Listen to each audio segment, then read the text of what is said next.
Good morning, everybody, and welcome back to Kitchen Science. Today on the channel, we're going to go ahead and cook because we're done. This looks so good right now. Go ahead and try this out right now. Pork tenderloin that we've smoked, wrapped in bacon, and served with a homemade cherry glaze. Stay tuned. So we got this pork tenderloin from my local Aldi's. It was sitting right around $3.80 a pound. I ended up getting two of them in here, so we're going to smoke both of these today. But before we get into any of that, I need to show you how I trim them and clean them and get them ready to smoke. Add them dry. Now, if you look at these two, they're pretty different in size, right? This one's humongous, probably weighs twice what this one is. This is kind of normal for when you're going for those more inexpensive ones, but they clean the exact same. So when you look at a tenderloin, this is called the tenderloin because it sits on the back of the animal below the rib cage. And this is a muscle that doesn't move a lot. And the reason that it doesn't move a lot is it doesn't have to. So because it doesn't move a lot, there's not a lot of sinew in here. And there's also not a lot of fat. There's just a lot of blood and water and whatnot going to it. So these can be cooked to, medium rare, medium, etc., and still stay quite tender. They can even be cooked all the way through and still stay quite tender. So what we're going to do today is we're going to use the egg. We're going to reverse sear them, but at the same time, we're going to smoke them first. So we want to put a good amount of smoke in here. We're going to use our meter wrap, and I'm going to walk you through how that works today. We're going to take it up to about 115 degrees. We're going to pull it off. We're then going to wrap it in bacon, and then we are going to sear all sides of the bacon back on the grill for our finish our reverse sear. But before we do anything yet, let's go ahead and start. So you'll notice that there's a bunch of sinew and whatnot on here, and a lot of it I can just pull off with my fingers. We then also have a remaining part of our tender right here. I always turn them into a snack later.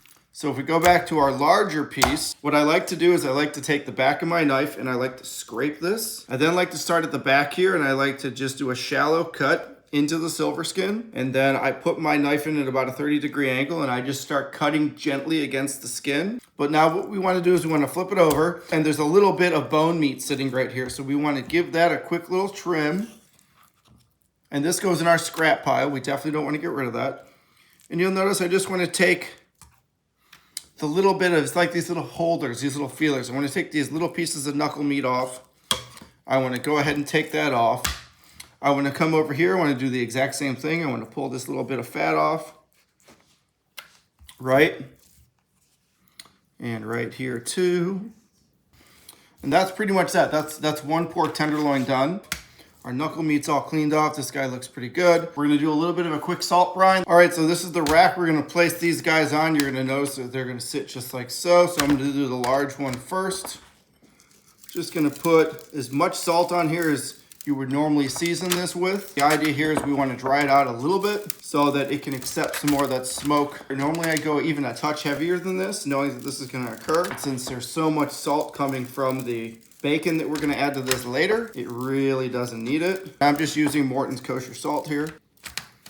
All right, so those guys are done. I'm going to take them and I'm going to pop them in my fridge. I'm going to let them sit there for about 3 hours. All right, everyone, so now we're going to make our cherry glaze. We're making it with fresh cherries, and these are some cherries I've had in my fridge probably a couple of days longer than normal. And at this point, you'd probably be thinking, let's eat these really quick, or let's go ahead and wait a few more days and toss them in the bin. But from a fruit standpoint, we have a golden ingredient in here called pectin. And basically what's been occurring is a lot of the starch that's been sitting in here has been converting into sugar called pectinase. So we've got a whole bunch of it sitting in here. And pectinase is what gives us a lot of that sticky, rich texture that you see in a lot of jams and jellies. So for what we're going to be making today, this is just going to make this better. But we need to go ahead and clean them. So first things first, take the stem off. We then want to take a knife,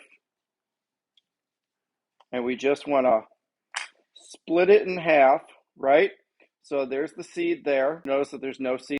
We're going to take this. We're going to pop it in a bowl. We're then going to take our knife, and we're going to pop this guy out.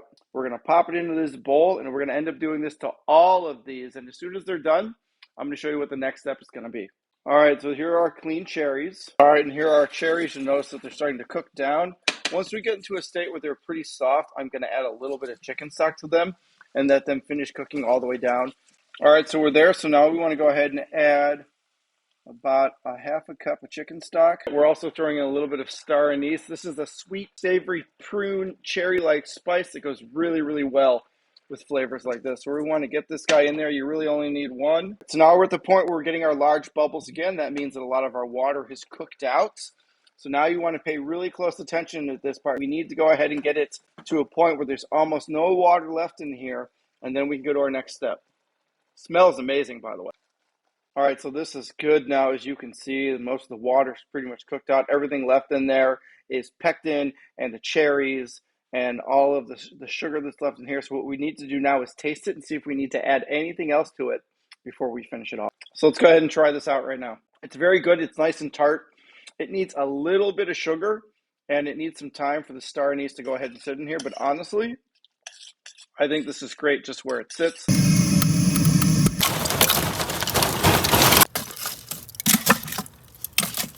All right, everybody, here we go. So we are at temp. So let's go ahead and get these guys on. You'll notice that I've got my meter edge sitting in here. Our egg is ready to go. We're sitting right about 225 degrees. We want to try to cook this as low and slow as we can so that we can get a maximum amount of blue smoke to go on here. So we're going to take these guys. We're going to pop them on here. Just like so. A couple little nubs. This guy as well. You can see how stiff they are from all that salt that they had added to them. You may wonder, why am I temping the large one? I'm temping the large one because I'm not as concerned about the smaller ones getting cooked all the way through. They'll just have more smoke, but I really want to make sure that this large one hits the 120 degree temp that we're shooting for. So let's go ahead and shut this and I'll show you how the meter app works. So this is our meter app. So what we want to do is open it up. We see that our internal temp on the pork right now is at 52. We notice that our ambient is sitting at 86, but it's climbing. So what we want to do is hit setup cook. We want to pick pork. We want to pick tenderloin. We want to go ahead, since we're doing a reverse sear today, we want to go for 120.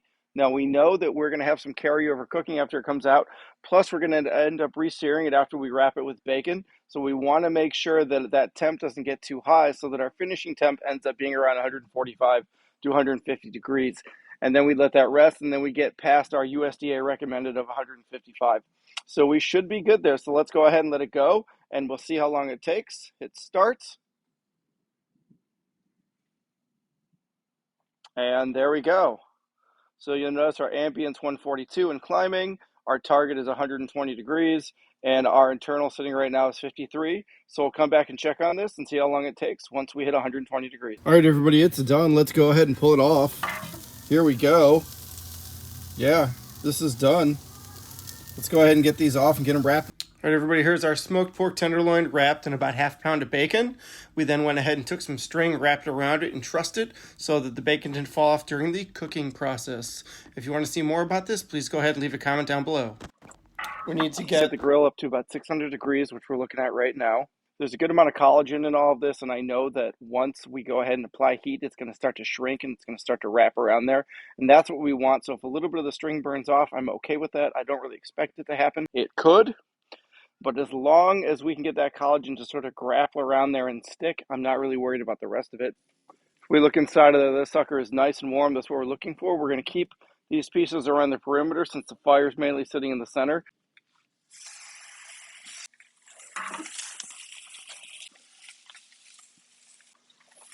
Ooh, look at those.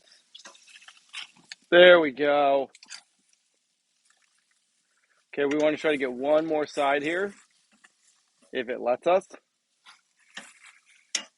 All right, everybody, I bet these guys are done. Oh, yeah. Look at those. Looks fantastic. This looks so good right now. Let's go ahead and get it inside. We're going to let it rest for about 10 minutes.